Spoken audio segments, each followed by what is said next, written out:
Hai nos ma hava ka sai kia. Hava ka sabi iti ko mai kai. Ate ma kuirang hana. Ate as ka ma sabati ko mai kai kia. Ate hai so ayu ye ke nenor matukaya me. Nenor matabati ama ka no doktor ne. Paska yang ka kai der kikin rak.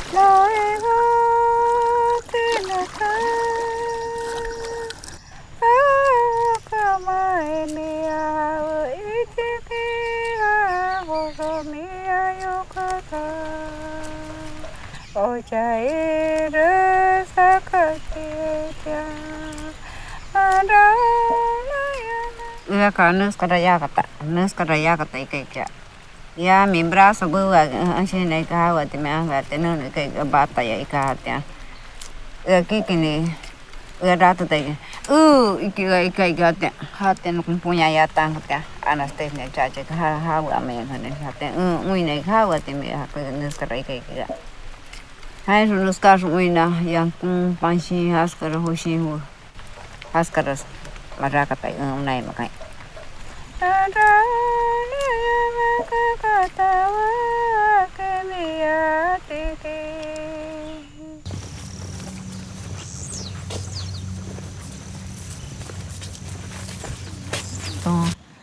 matura ikara chopa bo makai tikai matong kodi ke matau mai ate matur bak icha tiama ke matur ma opera mutia ke sona buai ke aska ke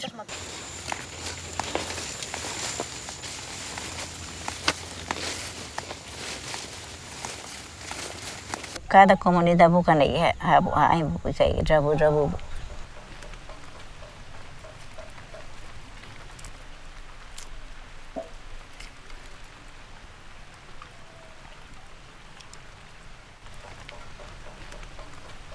Nato musuh gusto na hay mamawati musuh sa puno ini kan lagi opera mutar. Sekarang puno ini kan lagi no.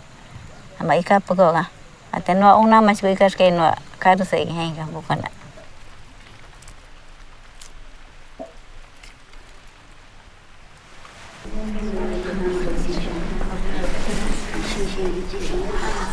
Manda.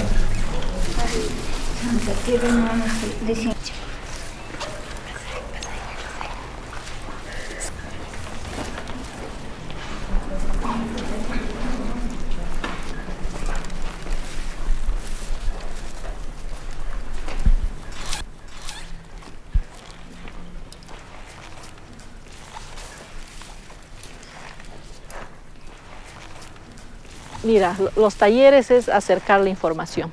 Necesitamos llevar seguridad a las mujeres, necesitamos subirle la autoestima y para esto ellas necesitan ser reparadas, necesitan hacerse justicia por todo lo que ha pasado. Y los talleres es muy importante porque le acercamos la información y también el tema de sensibilización, porque también se conocen entre ellas, en los talleres van contando las experiencias, ya no es una nomás la que habla, sino son 5, 10, 20, 30, entonces se sienten más acompañadas en todo este caminar, en este proceso de dolor que han vivido a lo largo de los años.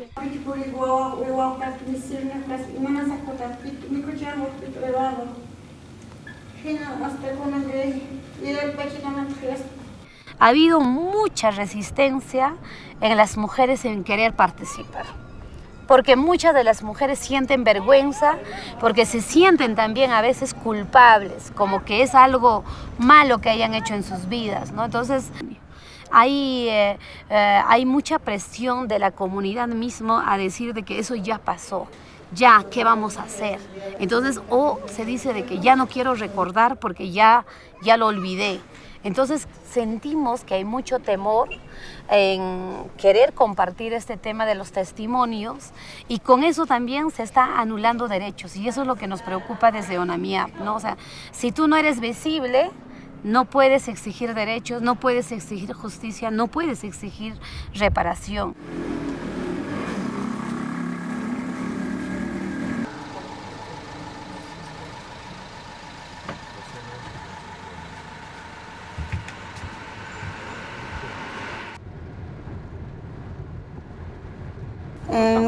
En grupo nomás ahora podemos organizar las mujeres, las mamás.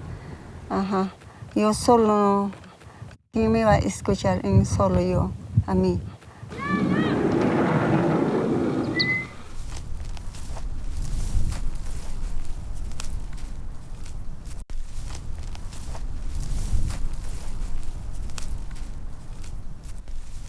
Así nomás nos ha agotado de hospital a las 8 de la noche.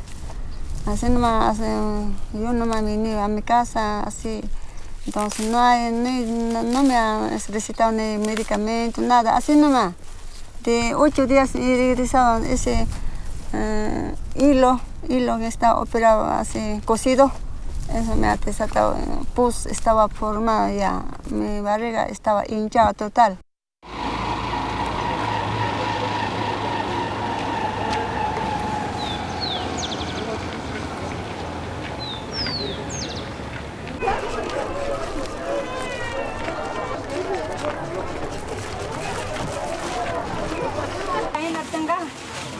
$7.50. Más un 50 de tanchura de llanura. Huallanca. Desde jovencita, desde que tenía mis 15 años, yo trabajo con mi negocio. Entonces, ahí en la feria es lo que nos ha engañado así. Y a otras mamitas, las enfermeras decían, en Cangallo, en el hospital, les va a dar alimento. Vamos diciendo. Y todas las mamás se fueron pues, a recibir alimento y nunca más le dieron alimento. Yo estaba vendiendo en la feria mi fruta, mi negocio.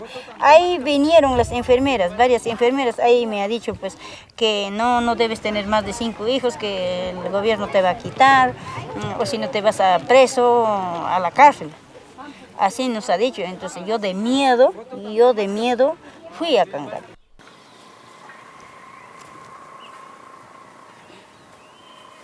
Quema tu cabeza, papá. Mucho calor. Aquí tú comes canchita, ya. Yo voy a chapear mi coquita ya para trabajar. Así. Te vas pues, está haciendo mucho calor, papá.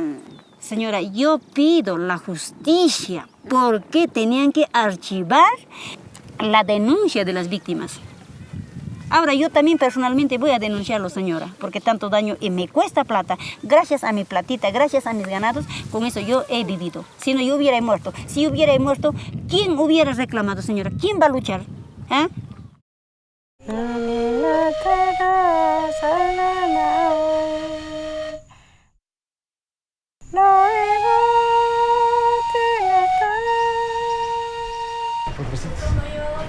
Ya, ahora. No es posible que una investigación esté durante más de una década dando vueltas en una investigación preliminar que nunca termina. ¿Tienen el expediente de esterilizaciones?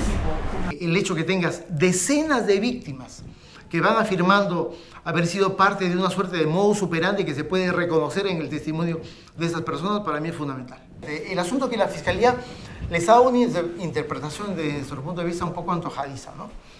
Porque dice que en ninguna de esas historias clínicas es posible apreciar una negativa de parte de la víctima y más bien es posible entender que la víctima dio su consentimiento. No tomar en consideración el elemento cultural, social e institucional de la época me parece que es un gravísimo error, ¿no es cierto? Como te decía, las víctimas de las esterilizaciones en el Perú no son mujeres finlandesas, o sea, son mujeres campesinas, quechohablantes, que a la fecha, cuando se realizan las investigaciones hacia 1 o 2 años atrás, seguían siendo mujeres quechohablantes fundamentalmente.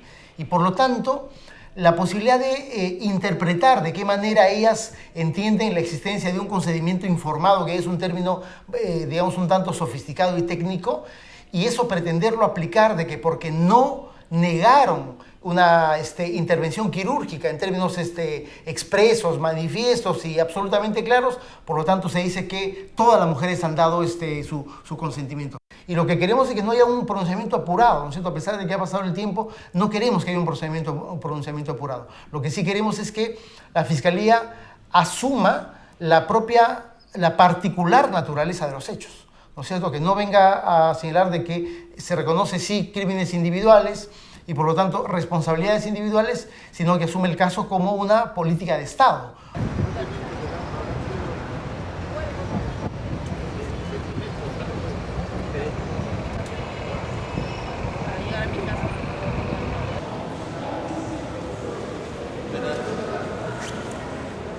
Sí, yo trabajaba en un centro de salud materno-infantil que se llamaba CESAMICA, como eran las siglas. Era un centro dependiente del Ministerio de Salud. Era un centro pequeño, trabajamos alrededor de 16 médicos en este establecimiento. Se programaron, recuerdo, alrededor de 250 operaciones para el fin de semana.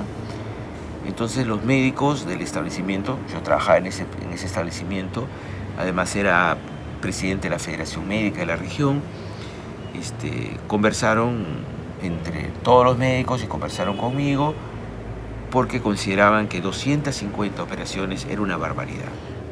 Entonces, como se conversó tanto con el director del establecimiento como con el director regional de salud y nos dijeron, ustedes tienen que acatar la directiva, se presentó una denuncia a la Fiscalía. ¿Qué fue lo que hicimos, no? Que es evidente que esto ha sido parte de una política de Estado, ¿no?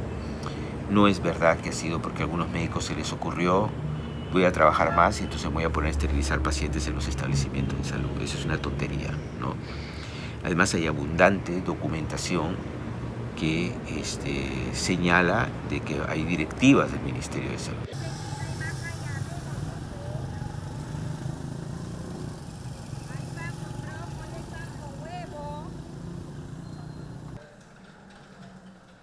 Ahora, después de tanto tiempo, no recuerdo bien, pero eran definitivamente entre 20 a 40 diarias, mientras dure la disposición, que era más de un año. O sea, el hospital, poniendo en su máxima capacidad, eran 40 diarias, 4 por 3.200 al mes, ¿no?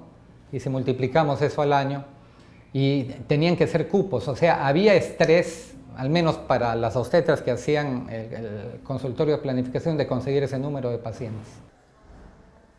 Y un día que me tocaba pasar visita, llego en que la obstetriz me había programado 10 o 20 ligaduras para hacer una mañana.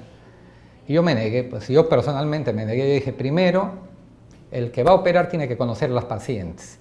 Segundo, operar como ganado a la gente va contra lo que yo pienso. Hubo un pequeño altercado, que había orden del Ministerio de Salud y el que no quería ligar lo votaba. Yo le dije, ya estoy viejo para esas cosas, pues estoy nombrado, no me voy a votar, por eso nos negamos. Entonces nos reunimos, éramos 6 ginecólogos en esa época, y nos reunimos para ver. 3 decidimos no ligar bajo esas condiciones y 3 decidieron ligar, porque aparte había un pago extra para los que hacían ligaduras. Por ligaduras había pago extra y había turnos en la tarde.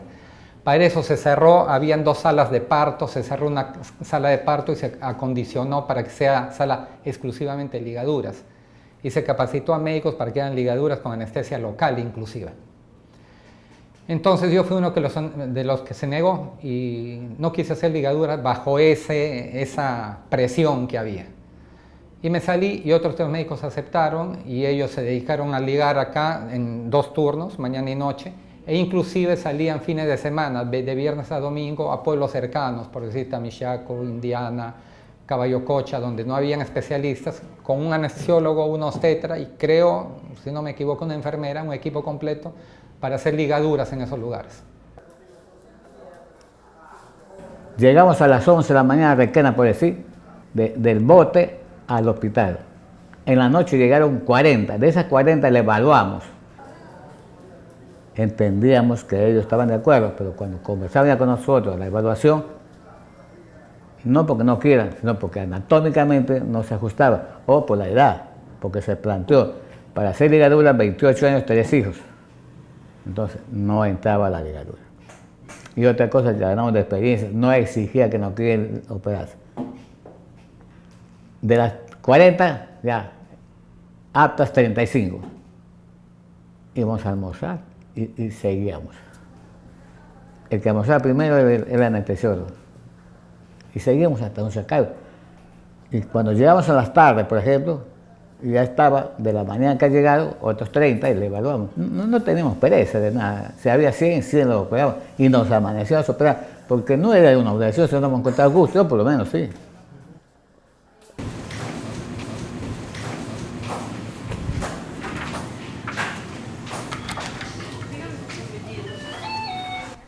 La ética médica, por ejemplo, trabaja una serie de preceptos que muchas veces no están totalmente de acuerdo de lo que sería un ciudadano común. Nos sentimos en una burbuja y que de alguna manera requerimos una serie de preceptos legales distintos que el resto de la comunidad, ¿no? Como si estuviésemos permanentemente en una situación privilegiada. Y creamos códigos nuevos y términos nuevos y principios nuevos y los sofisticamos y de alguna manera eso es lo que tiene que trabajarse. Si no, justicia va a ser bien complicada. Entonces, yo creo que eso, los que hicieron estas operaciones estaban convencidos de lo que estaban haciendo. Estaban convencidos, además, a nivel, y ponerlo así, moral.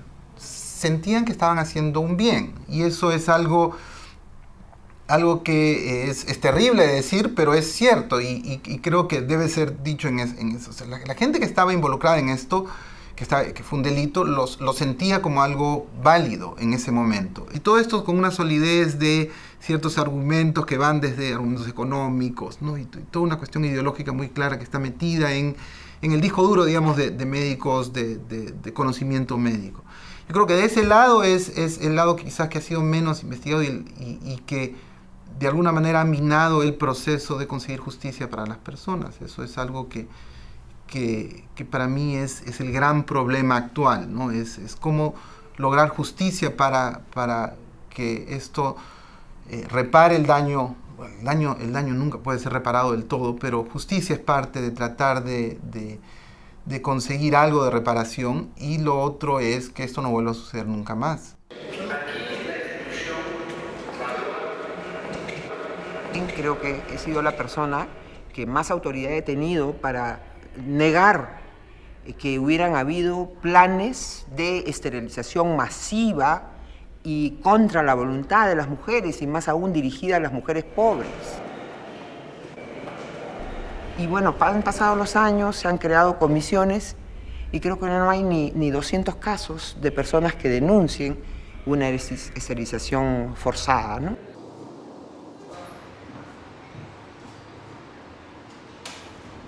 No, yo creo que pudiera darse el caso de que de repente ha habido, como se dice, gente más papista que el Papa, ¿no? Y que gente que entendió que en su sector, en su área, debería estimular el cumplimiento de algunos parámetros o algunas metas que fueran visibles para el gobierno, hacerse visible a los ojos del gobierno. Quizás algún director o algún funcionario de alto nivel para quizás escalar inclusive, ¿no? No descarto que haya habido eso. Lo que sí descarto es que desde el gobierno, desde la cabeza del presidente Fujimori, hubiera habido la intención de una práctica de esterilizaciones forzosas. Si no hubiéramos sabido que para siempre que ya no ibas a tener más hijos, entonces pues nadie quería, ¿no? ese método pero no en sí siempre decía el comentario que pasa 6 años y normal se desligaba, ¿no? Como era una pequeña operación. Ven.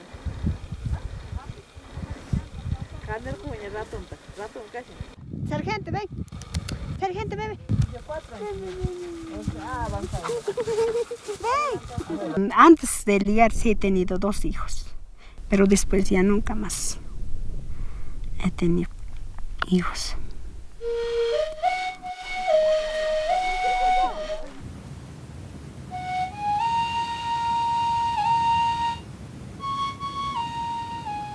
Yo pido que haya justicia y reparación, porque Esto no es mentira, es la verdad lo que nosotros estamos diciendo, porque siempre nos dicen que es mentira, las mujeres son enseñadas, pero no somos enseñadas, que nadie no nos enseña a nosotros, porque el dolor mismo, lo que nos duele mismo, a nosotros nos enseña que nosotros tenemos que luchar, tenemos que salir adelante, porque antes hemos estado llorando en nuestras casas, nomás no podíamos a quién quejarnos, a dónde salir, dónde ir, pero ahora últimamente sigue.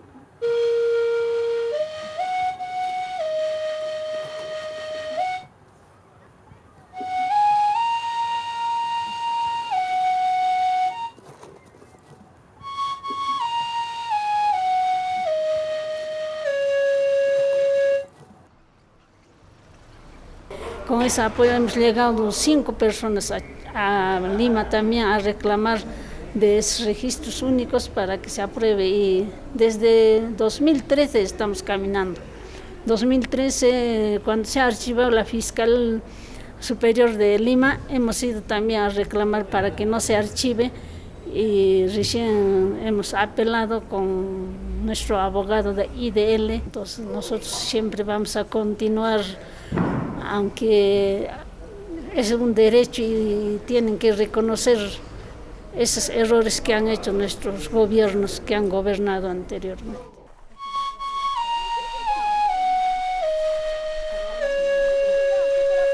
Mira, lo que buscan las personas que se sienten agraviadas en sus derechos fundamentales, que es justicia, ¿no? En realidad la gente que se siente víctima de una grave violación de los derechos humanos, lo que siempre busca la gente es una restitución de su dignidad, una restitución de la justicia, una restitución del buen nombre, y que no simplemente sea considerada como un número, como una víctima, sino como una persona con sus derechos fundamentales completamente reconocidos, ¿no?